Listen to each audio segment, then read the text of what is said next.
Okay, सो ये अगली video है हमारी हाइट एंड डिस्टेंस की। अगर पहले वाली नहीं देखी है तो पहले वाली देख के आओ और अब ये वाला क्वेश्चन ट्राई करो। From the top of 120 metre high tower the angle of depression of the top of a pole is 45 degree and the angle of depression of the foot of the pole is theta such that tan theta is equal to 3 by 2. What is the height of the pole? Okay, so from the top of a 120 meter high tower, 120 metre का एक high tower है वो मैं बना लेता हूँ। मान लो ये 120 मीटर का हाई टावर है और ग्राउंड ये ऐसे ही बना देता हूँ मैं, ये रहा ग्राउंड। ठीक है, टावर के टॉप को मैं ए कह देता हूँ, इसको बी कह देता हूँ। स्ट्रेट होगा टावर, 90 डिग्री हो जाएगा और ये 120 मीटर का है। The angle of depression of the top of a pole, तो इसके सामने एक पोल खड़ा हुआ है। सो मैं एक पोल बना देता हूँ यहाँ पे, एक पोल टावर से पोल टावर से छोटा ही होगा तो पोल ऐसा बना दिया। Okay, the angle of depression of the top of the pole is 45 degree. Angle of depression बनाना है तो वो क्या होगा, मैं एंगल ऑफ डिप्रेशन अगर बनाने जाऊं तो वो क्या होगा, एंगल ऑफ डिप्रेशन होगा कुछ इस तरीके से। ये होगा angle of depression. Angle of depression is 45 degrees.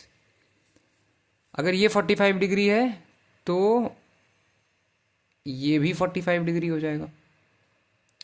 ठीक, बिकॉज ये वाली लाइन और ये वाली लाइन आपस में पैरेलल होगी। अगर मैं इसको 90 डिग्री मान लूँ तो ठीक, ये भी 45 डिग्री हो गया। And the angle of depression of the foot of the pole, of the foot of the pole, यानी अगर यहां से एक लाइन ऐसे आ जाए, सो एंगल ऑफ डिप्रेशन यानी ये वाला पूरा एंगल क्या होगा, ये थीटा है। और अगर ये वाला पूरा एंगल थीटा है तो ये वाला एंगल भी थीटा हो जाएगा।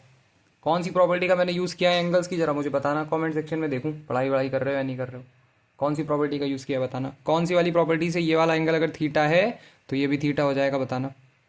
और जिन्हें नहीं पता है वो समझ लो हो जाएगा। कब होगा, जब ये वाली लाइन पैरेलल है इस वाली लाइन से, ये भी पूरा 90 डिग्री होगा तो ये भी पूरा 90 डिग्री, ये दोनों आपस में पैरेलल हो जाएंगी। और तो ये तीनों लाइन आपस में पैरेलल हो गई। मुझे क्या जानना है, what is the height of the pole, यानी पोल ये है, पोल है, इसको सी डी मान लो। मुझे सी डी की लेंथ जाननी है, सी डी की लेंथ कितनी होगी।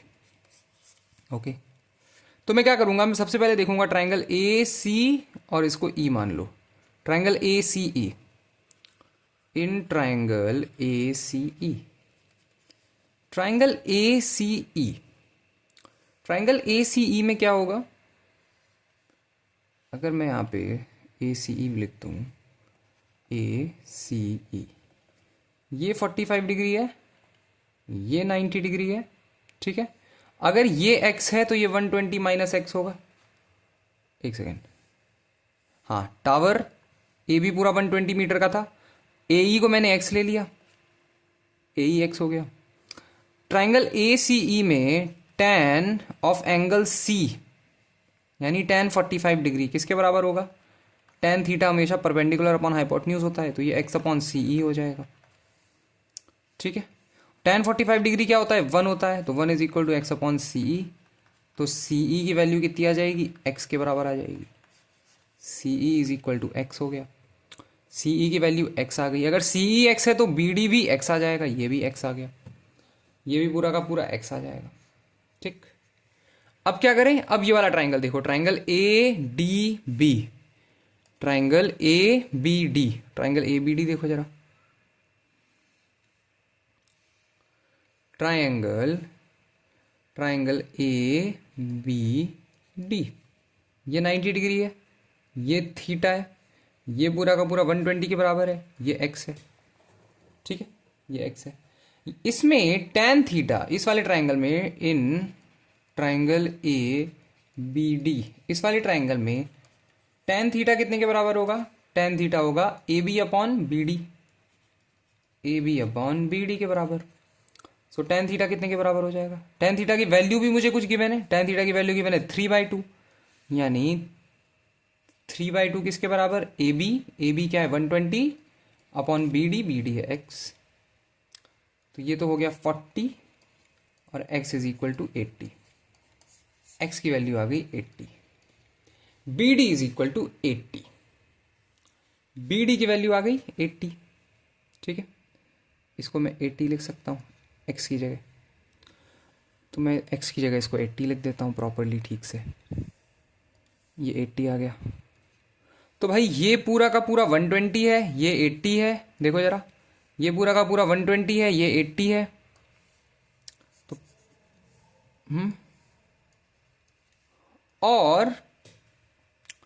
और मुझे क्या पता चल रहा है, ये भी 120 हो जाएगा, ये भी पूरा का पूरा 120 हो जाएगा।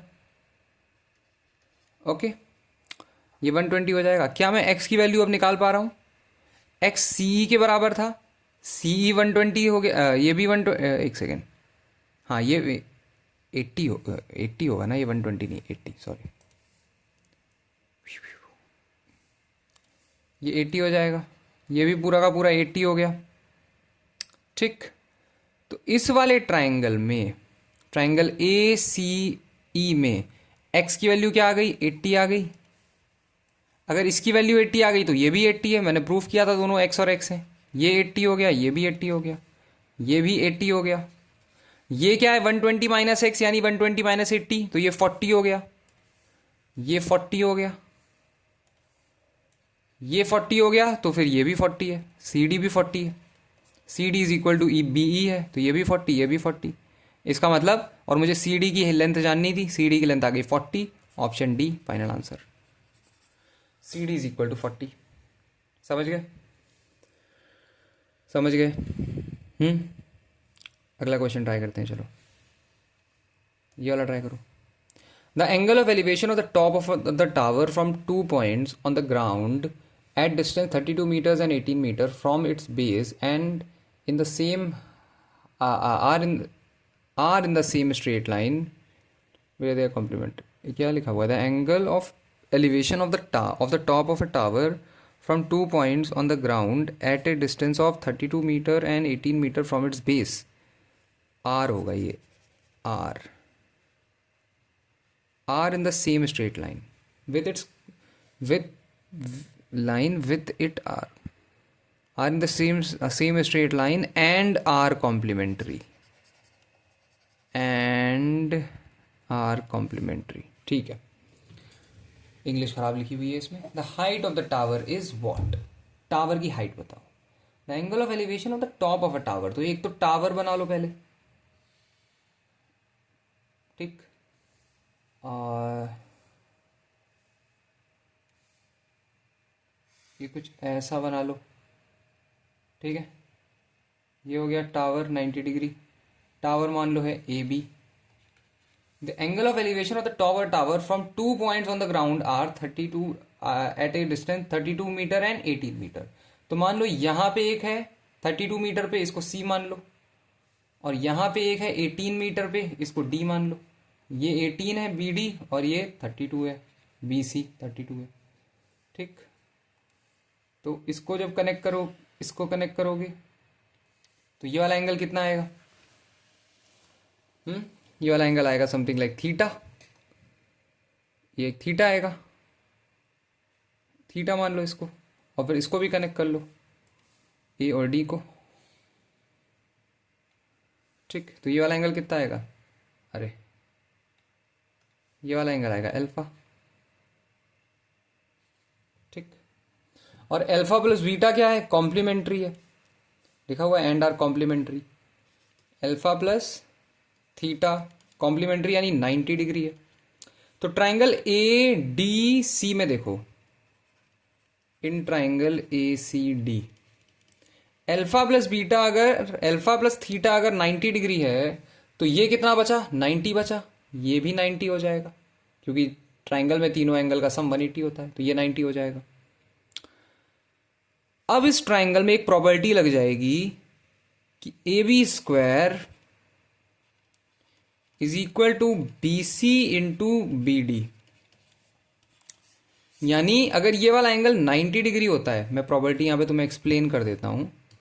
प्रॉपर्टी क्या होती है? मान लो ऐसे कोई एक ट्राइंगल मैंने बना दिया, ठीक है, कोई भी एक राइट एंगल ट्राइंगल बना दिया, ठीक, ऐसे ये राइट एंगल है, तो राइट एंगल जिस वर्टेक्स पे है उस वर्टेक्स से जब मैं ऐसे सीधे एक लाइन खींचूं और वो हाइपोटेन्यूज पे गिर रही हो, तो वो हाइपोटेन्यूज को दो हिस्सों में बांटेगी, इसको मान लो डी, हाइपोटेन्यूज को दो हिस्सों में बांटेगी।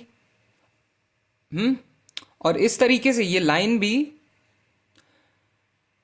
भी इस तरीके से ड्रॉ करी जाती है कि ये 90 डिग्री बनाए यहां पे। ठीक है, यहां से अगर मैंने एक हाइपोटेन्यूज से एक लाइन ड्रॉ करी जो कि 90 डिग्री एंगल बना रही है हाइपोटेन्यूज पे, तो ये हाइपोटेन्यूज को दो हिस्सों में बांटेगी, एडी और सीडी।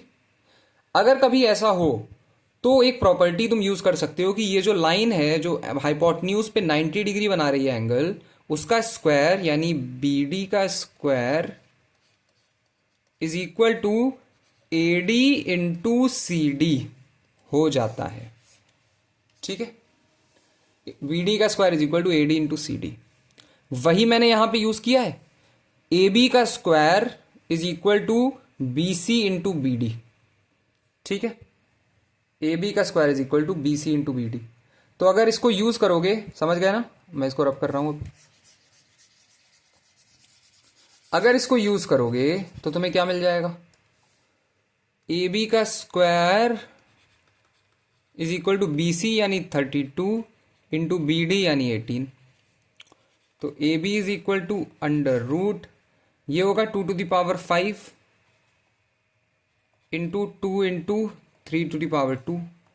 तो A B is equal to 2 to the power 6 का रूट करोगे तो 2 टू द पावर 3 इंटू 3, 8 3 जा 24। A B is equal to 24 metres. A B की वैल्यू आ गई 24 मीटर्स, ये फाइनल आंसर है। ए बी आ गया 24 मीटर्स, टावर की हाइट आई 24 मीटर्स। ओके, समझ गए? समझ गए? अगर समझ गया तो अगला ट्राई करो। ये लो, the angle of elevation of a pole from 2 points which are 75 meter and 48 meter away from its base are alpha and beta respectively. If alpha and beta are complementary, then the height of the pole is what? बताओ। The angle of elevation of a pole from 2 points. So एक पोल है, the angle of एक पोल बना लो ऐसे, और वो पोल ground पे होगा, स्ट्रेट इरेक्ट हुआ होगा, तो एक ग्राउंड ऐसे बन जाएगी। ठीक है, ये 90 डिग्री मान लो, ये भी 90 degree. The angle of elevation of a pole from 2 points which are 75 metre and 48 metre away. तो यहां ये एक ए पॉइंट है, ये एक बी पॉइंट है, ये 75 मीटर अवे है यहां से, इसको सी मान लो। ए सी जो है वो 75 मीटर है और बी सी जो है वो 48 मीटर है। ठीक, अब इसको कनेक्ट करो इससे, और वैसे ही इसको भी कनेक्ट करो इससे। Okay,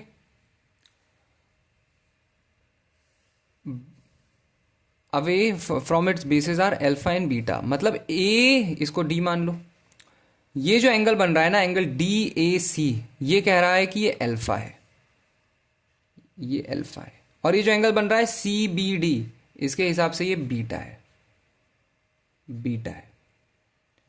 if alpha and beta are complementary, यानी अल्फा प्लस बीटा जो है वो 90 डिग्री के बराबर हो गया। अगर अल्फा प्लस बीटा 90 डिग्री के बराबर है तो in triangle A B D, triangle A B D में अल्फा प्लस बीटा 90 डिग्री के बराबर हो गया, तो ये वाला एंगल बचा हुआ 90 डिग्री हो गया। तो angle B D A 90 degree हो गया, angle B D A is equal to 90 degree, angle B D A 90 degree हो गया। अगर angle B D A 90 degree हो गया तो फिर से वही प्रॉपर्टी लग जाएगी, कौन सी, C D square, C D square is equal to A C into B C, A C into B C, यानी C D is equal to under root A C क्या है 75 इंटू बी सी क्या है 48। ठीक है, तो C D is equal to under root, ये हो जाएगा 15 इंटू 5, 15 इंटू 5 इंटू 48 क्या होता है, 48 होता है 8 इंटू 6, 8 इंटू 6। और जरा इसको फैक्टर, और जरा ब्रेक करो इसे, क्या हो जाएगा ये 3 into 5 into 5 into 2 to the power 3 into 2 into 3, तो सी डी क्या हो जाएगा, सी डी हो जाएगा √3 to the power 2 हो जाएगा, इंटू 2 to the power 4 हो जाएगा, इंटू 5 to the power 2। तो C D is equal to 3 × 2 × 5, C D is equal to 30। C D की वैल्यू कितनी आ रही है, 30 मीटर्स आ रही है। मुझे यही तो चाहिए था, सी डी की वैल्यू चाहिए थी 30 मीटर्स।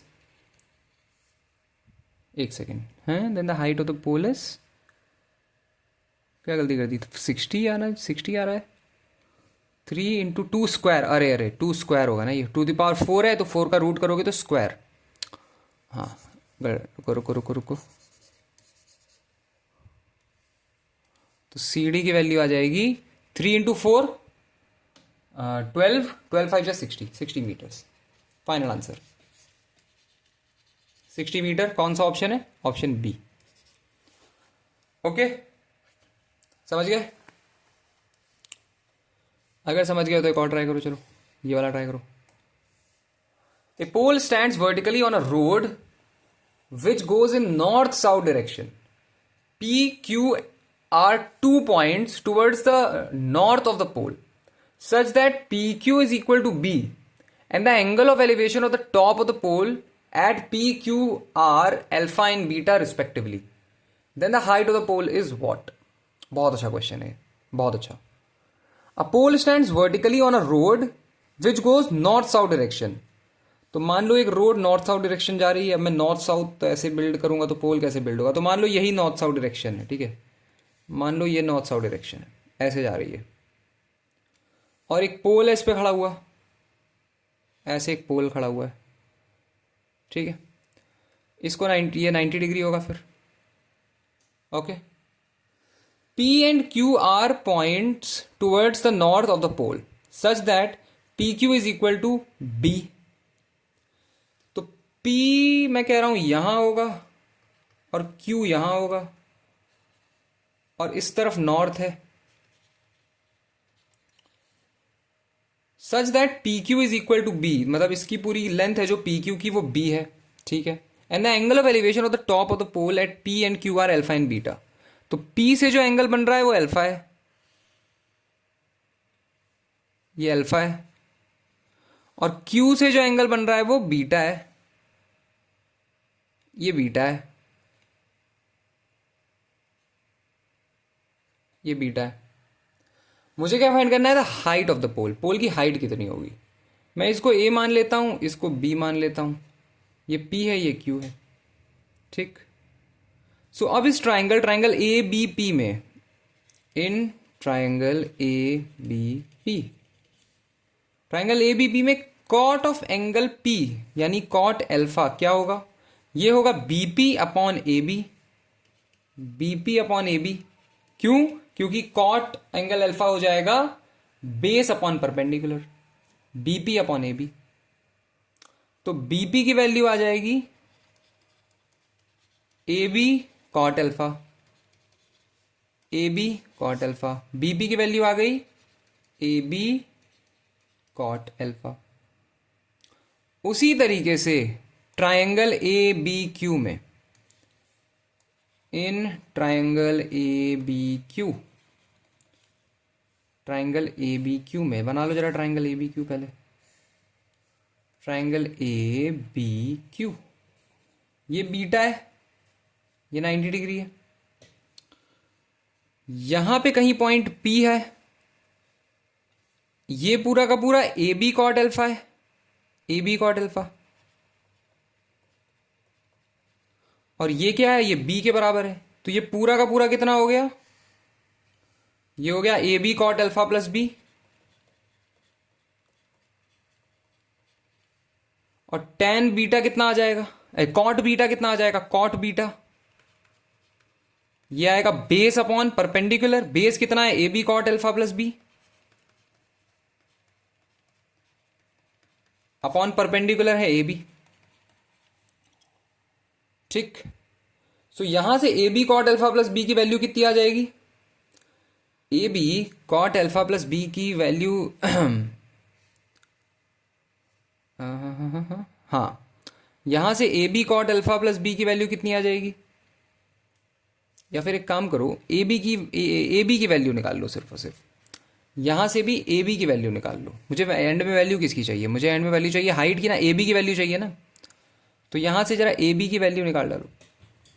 यहाँ से ए बी की वैल्यू क्या आ जाएगी? देखो ए बी यहाँ चला जाएगा, कॉट अल्फा कॉट बीटा यहाँ आ जाएगा, ये हो जाएगा A B is equal to A B cot alpha plus B upon cot beta. ठीक है, एक second A B cot alpha और यहाँ ये फिर कर दो, इसको ऐसे कर दो, ए बी कॉट बीटा को मैं ये यहाँ भेज रहा हूँ वापस। ठीक है, वापस लेफ्ट हैंड साइड में। तो ये हो जाएगा A B cot beta is equal to A B cot alpha plus B A B cot beta minus A B cot alpha is equal to B. यहां से ए बी अगर common ले लोगे तो अंदर क्या बचेगा? Cot beta minus cot alpha is equal to B, और ए बी की वैल्यू आ जाएगी B upon cot beta minus cot alpha. A B की वैल्यू कितनी आ रही है? B upon cot beta minus cot alpha. A B की वैल्यू कितनी आ रही है? B upon cot beta minus cot alpha, B upon cot beta minus cot alpha. Final answer option B. Option B is the final answer. समझ गए? समझ गए कैसे करना है? समझ में आ रहा है? अगर समझ गए तो एक और ट्राई करो। मतलब बेसिकली इस क्वेश्चन में करना क्या है? इस क्वेश्चन में कॉट का इस्तेमाल है। इसका कॉट ले लो, कॉट अल्फा ले लो, इस वाली साइड को कॉट में निकाल लो। कॉट में इस साइड की वैल्यू कितनी आएगी, और फिर बड़े वाले ट्राइंगल में भी क्या करो? बड़े वाले ट्राइंगल में इस एंगल का कॉट ले लो और तुम्हारा फाइनल आंसर आ जाएगा। फिर सॉल्व करते चले जाओगे, अपने आप ए बी को बाहर निकाल लोगे और फिर तुम्हारा फाइनल आंसर आ जाएगा। थोड़ा सा अटकोगे, जैसे देखो तुम्हारे सामने मैं भी अटका था एक बार अभी इस क्वेश्चन में। थोड़ा सा अटकोगे लेकिन समझ में आ जाएगा। फिर समझ में आ जाएगा कि अच्छा ए बी है दोनों तरफ, तो ए बी की ही वैल्यू निकालनी है, ए बी को बाहर निकाल लोगे। ठीक है, थोड़ा सा अटकना, उससे डरना मत, थोड़ा बहुत अटकना, उतना तो चलता रहता है यार। ठीक है, और प्रैक्टिस करोगे तो अटकना बंद हो जाएगा। चलो इसकी ये बताओ, ये बहुत अच्छा क्वेश्चन है। Suhas a 3.15 metre tall tree and an 11.25 meter tall building are positioned such that their feet are on the ground. Their feet on the ground are collinear, and the tree is located between Suhas and the building. The tree is located at a distance of 45 meter from the building. Further, the eyes of Suhas, the top of the tree and the top of the building fall in one line. And the eyes of Suhas are at a height of 1.8 meter from the ground. At what distance from Suhas is the tree located? बहुत अच्छा question है, बताओ कैसे होगा? कैसे होगा ये? Suhas a 3.15 meter tall tree and 11.15 meter tall building are positioned such that their feet are on the ground. Their feet on the ground are collinear, मतलब तीनों के पैर एक ही जगह हैं। ठीक है, तो फिर एक ग्राउंड बना लेते हैं। ठीक, कम से कम इतना तो हमें पता है तीनों कोलिनियर है। Tree is located between Suhas and building, तो एक सुहास बना लो यहां पे, इसको सुहास मान लो छोटा सा। और ट्री यहां आ जाएगा, बिल्डिंग यहां आ जाएगी। The tree is located at a distance of 45 metre from the building. ठीक है, चलो ट्री यहां बना लेते हैं। फिर ट्री ऐसा बना लो, एक ये ट्री है, सुहास से बड़ा ही होगा ट्री, ये ट्री है, बिल्डिंग सबसे बड़ी होगी। ठीक, further the eyes of Suhas, हाँ ये बहुत इंपॉर्टेंट है, the eyes of Suhas, the top of the tree and the top of the building fall in one line. मतलब इन तीनों का जो टॉप है वो एक लाइन पे फॉल हो रहा है, ये बहुत जरूरी है। तो इन तीनों के टॉप को तुम एकदम को लीनियर बनाना पड़ेगा, ऐसे ऐसे। ये देख रहे हो, तीनों का जो टॉप है वो एकदम एक लाइन पे फॉल होना चाहिए। और फिर यहां पे तुम बिल्डिंग बनाओगे और बिल्डिंग का जो टॉप है वो टच करेगा, बिल्डिंग का जो टॉप है वो कोलिनियर होगा इन तीनों के टॉप से। तो ऐसा होएगा, ये जो है ये बिल्डिंग का टॉप है, ये टच हो रहा है यहाँ पे, ठीक, और ये इसका भी टच हो रहा है। And the eyes of Suhas are at a height of 1.8 metres, मतलब सुहास की हाइट कितनी हो गई 1.8 मीटर। 1.8 मीटर को सेंटीमीटर में लिख दो, कितना हो जाएगा 180 centimetre. The tree is located at a distance of 45 metre from the building. Tree और बिल्डिंग के बीच में 45 मीटर का डिस्टेंस है, मतलब 4500 सेंटीमीटर का डिस्टेंस है। Suhas a 3.15 metre tall tree, tree की कितनी है dimension 315 centimetre, 315 centimetre. And 11.25 metre tall building, building कितनी बड़ी है 1125 सेंटीमीटर। ओके, मुझे फाइंड क्या करना है, at what distance from Suhas is the tree located. इस ये डिस्टेंस कितनी है, मान लो सुहास है ए बी, ट्री है सी डी और बिल्डिंग है ई एफ। तो मुझे फाइंड क्या करना है, मुझे ढूंढना है कि बी डी की लेंथ कितनी है, बी डी की लेंथ कितनी है, बी डी की लेंथ कितनी है, कैसे निकालेंगे। तो ऐसे क्वेश्चन में ये ट्रेपीजियम बन रहा है ना, ये ट्रेपीजियम बन रहा है, ये तीनों पैरेलल हैं। ये एक अगर तुम देखो ए बी एफ ई एक ट्रेपीजियम बन रहा है, इसमें एक प्रॉपर्टी लगती है। क्या प्रॉपर्टी लगती है सर, ये देखो कि 180 से ये कितना बड़ा है, सी डी जो है वो 180 से कितना बड़ा है, सी डी 180 से कितना बड़ा है, तो 315 माइनस 180 कर दूंगा मैं, ये हो जाएगा 5, 11 में से 8 गया बचा 3 और 135। सी डी जो है वो ए बी से 135 बड़ा है, सी डी जो है वो ए बी से 135 बड़ा है, तो 135। और ये देखो पहले यहां पे 135 लिख दो, 135। और ई एफ जो है वो सी डी से कितना बड़ा है, ई एफ जो है वो सी डी से कितना बड़ा है, देखो 1125 माइनस 315, हो जाएगा 0, हो जाएगा 1, हो जाएगा 8। ये इससे 810 सेंटीमीटर बड़ा है, तो रेशियो क्या आ गया 135:810। तो हमेशा याद रखो कि इसका और इसका जो सब्ट्रैक्ट करके वैल्यू आ रही है और इसको जो सब्ट्रैक्ट करके वैल्यू आ रही है, इसका रेशियो निकाल लो, कितना आ रहा है रेशियो, 5 से चला जाएगा, 5 2 जा 7 जा इस टू 5 1 जा 5 3 1 5 6 जा 2 जा, है ना। किससे जाएगा 3 से जाएगा क्या, 3 से क्या 9 से जाएगा, 9 3 जा और 9 1 जा 8 जा 1:6, 1:6 आ रहा है रेशियो। तो जो भी लाइनें अब इन दोनों के बीच में होंगी, यानी B D is to D F, B D is to D F का भी जो रेशियो होगा, B D is to D F का जो रेशियो होगा वो भी 1:6 होगा। A C is to C E का भी जो रेशियो होगा वो भी 1:6 होगा, समझे। इन सब का रेशियो अब 1:6 होगा।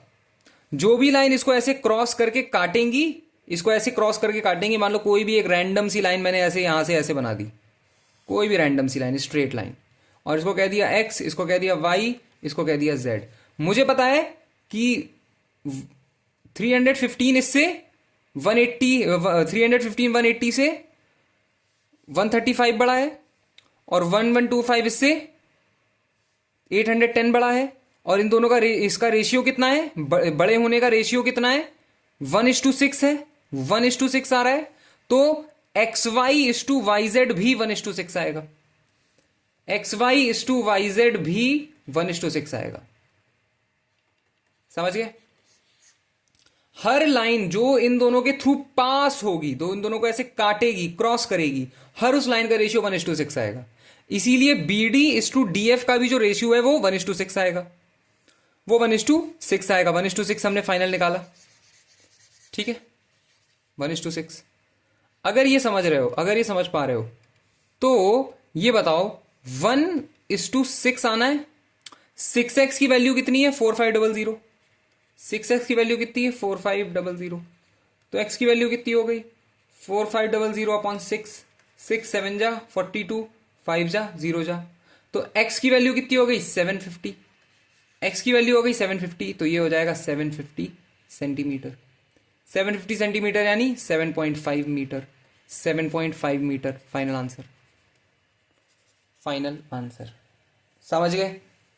मैंने बहुत कोशिश करी इसको समझाने की। समझ में आया? अगर समझ में आया, देखो इसको समझने का एक ही अच्छा तरीका है, इसके बहुत सारे क्वेश्चन की प्रैक्टिस कर डालो, तो वही कर डालते हैं। एक और क्वेश्चन की प्रैक्टिस करो। Subhash, a 3.15 metre tall tree and 11.25 metre tall building are position such that their feet on the ground are collinear. Same तरीके का है इसमें बात कि जो फीट है ग्राउंड पे वो कोलिनियर है, तो भाई कोलिनियर मतलब जमीन एक ही है, एक बना दी। हाँ, the tree is located eight a distance of 7.5 meter from Subhash and a distance of 45 meter from the building. Further, the eyes of Subhash, और ये भी है कि collinear, and the tree is located between Subhash and the building. तो same चीज है कि tree जो है वो सुभाष और बिल्डिंग के बीच में है। तो मान लो ये जो है वो सुभाष है, ये जो है, अरे ये जो है वो ट्री है, ठीक है, और कोलिनियर है तीनों का, टॉप भी, ये भी लिखा हुआ है। और ये जो है वो बिल्डिंग हो जाएगी बड़ी वाली। फिर ये बिल्डिंग है, ये लो, रुको रुको रुको रुको, हाँ जी, अरे चाह रहा हूँ साथ में बन जाए, तो साथ में नहीं बन रही, भाड़ में जा, फिर ऐसे बना लूंगा मैं। चलो, तो ये सुभाष है, ए बी, सी डी क्या है, ट्री, ई एफ क्या है, बिल्डिंग। ये 90 डिग्री कह दो, ये 90 डिग्री, ये 90 डिग्री। सुभाष की हाइट मुझे पता नहीं, ट्री की हाइट क्या है, 3.15 मीटर, मतलब 315 सेंटीमीटर, 315 सेंटीमीटर। और बिल्डिंग क्या है, 11.25 मीटर, यानी 1125 centimetre. The tree is located at a distance of 7.5 metre from Subhash, मतलब जो बीडी की है डिस्टेंस वो क्या है, 750 centimetre, and at a distance of 45 metre from the building, इसकी डिस्टेंस क्या है, 4500 centimetre. Further the eyes of Subhash, the top of the tree and the top of the building fall in one line, वही ये पूरा collinear है ये। Find the height from the ground at which Subhash eye are situated, मतलब सुभाष की ए B की height बता दो कितनी होगी। सेम चीज करो इसमें भी, सेम चीज करो इसमें भी। क्या, सबसे पहले रेशियो देखो, B D is to D F का रेशियो क्या आ रहा है, B D is to D F का रेशियो क्या आ रहा है, B D is to D F का रेशियो क्या है, देखो B D is to D F का रेशियो ये है 75 इज टू 450 लिख सकता हूं। 15 से चला जाएगा 15 5 जा, और 15 3 0 जा, 1:6, 1:6 इसका रेशियो है। 1:6 का रेशियो मतलब कि ए बी से सी डी जो है वो x बड़ा है, और सी डी से ई एफ जो है वो 6x बड़ा है। समझ में आया कि ए बी में x जोड़ोगे प्लस x, तब सी डी आएगा, और सी डी में जोड़ोगे 6x, तब ई एफ आएगा। इस रेशियो का ये मतलब होता है, A B plus x is equal to C D, और C D plus 6x is equal to E F. तो इसका तो ये भी मतलब होता है, C D plus 6x is equal to E F है, तो C D is equal to E F minus 6x भी हो सकता है। मेरे पास सी डी की दो वैल्यूज आ गई, एक ये वैल्यू एक ये वैल्यू, दोनों को कंपेयर कर दूं, यानी ए बी प्लस एक्स जो है वो ई एफ माइनस 6x के बराबर हो गया, E F minus 6x। A B की वैल्यू क्या है मुझे नहीं पता, ए बी की वैल्यू मुझे नहीं पता, ई एफ की वैल्यू मुझे पता है, और अच्छा सी डी की वैल्यू भी मुझे पता है, तो मैं इसको सी डी को इंक्लूड करूंगा, एक सेकेंड। सी डी की वैल्यू मुझे पता है, C D is equal to E F minus 6x है। सी डी की वैल्यू क्या है 315, तो यहां पे ऐसे लिख दो 315 is equal to E F minus 6x। E F क्या है 1125 माइनस 6x, तो यहां से तुम्हें 6x की वैल्यू मिल जाएगी, 6x is equal to 1125 minus 315। तो x की वैल्यू क्या आ गई, x की वैल्यू आ गई, ये 0 हो गया, 1 हो गया, 8 अपॉन 6, तो 6 1 जा 6, 6 3 जा 5 जा 135।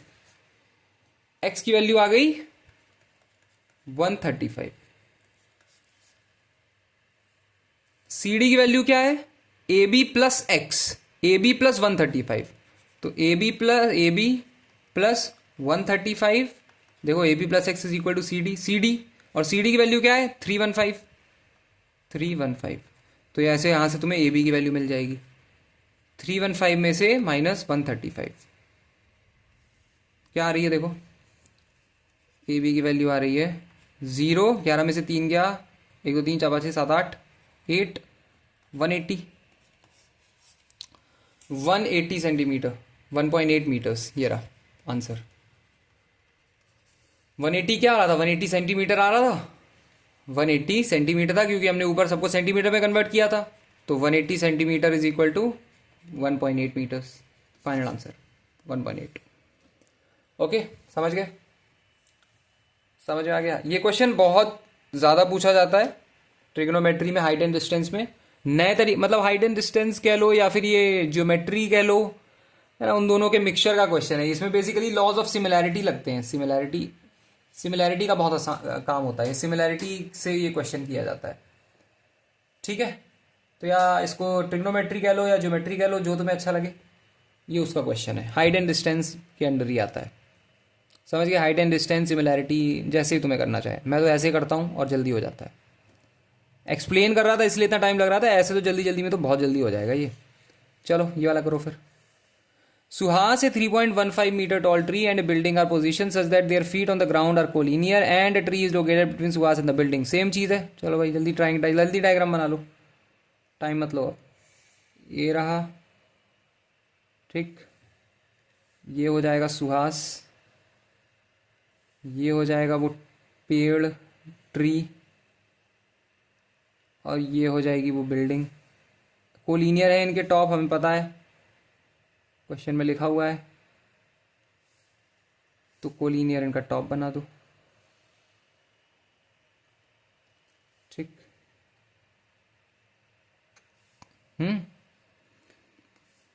ट्री कितना है 3.15 मीटर, इसको A B C D E F, tree है मेरा सी डी, सी डी कितना है 3.15 मीटर यानी 315 centimetre. And a building are positioned such that their feet on the ground are collinear and the tree is located between Suhas and the building।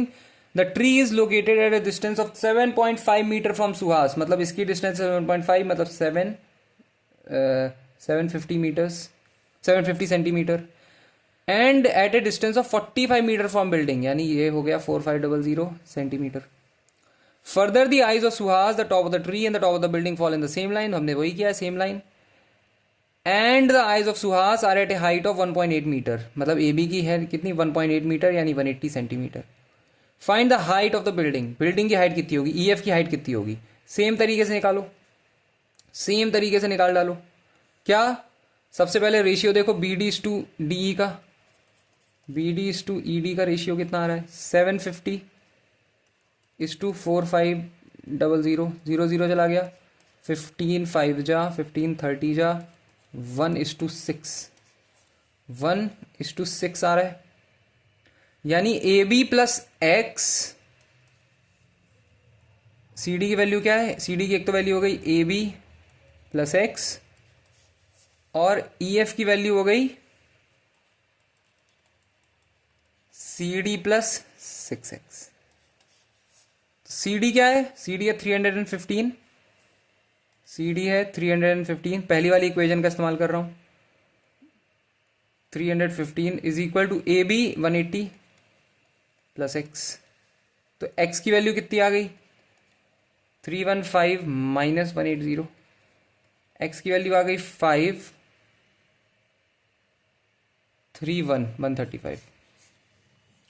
135 centimetre.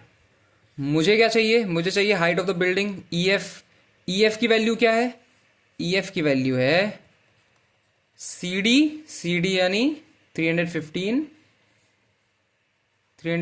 Plus 6x, 6 into 135, तो ई F की value हो गई 315 plus 135 into 6 कितना होगा, 6 आ जाए 30 के 0 करेगा ऊपर 3, 6 1 करेगा ऊपर 2, 810, तो ई एफ आ जाएगा 1125 सेंटीमीटर यानी 11.25 मीटर्स।